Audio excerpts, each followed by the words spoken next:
Uno Quatro, how to play. The object of the game is to be the first player to make a match of 4 in a row, horizontally, vertically, or diagonally. The match must be by color or number. Lay out the tray upright against the stand. Mix up the tiles in the bag, and each player secretly draws 3 tiles to form their hand. Players look at their own tiles, but keep them hidden from others.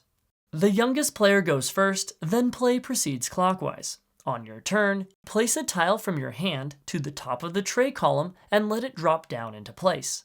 Once a tile is in play, it may be used by any player.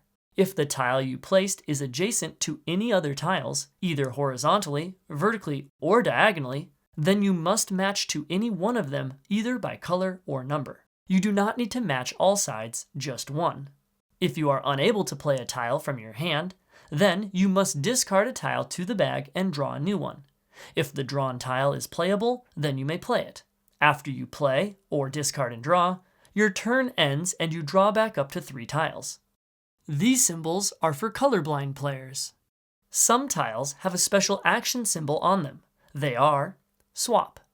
After playing, swap the position of any 2 column trays by sliding them up and out, then back into their new positions. Push. After playing, push down on that tile to pop the bottommost tile out and return it to the bag. The push tile must match at least one adjacent tile in this final pushed position. If the push tile is the bottommost tile, then you do not push it out. You are allowed to play a push tile into a column that is full. -2.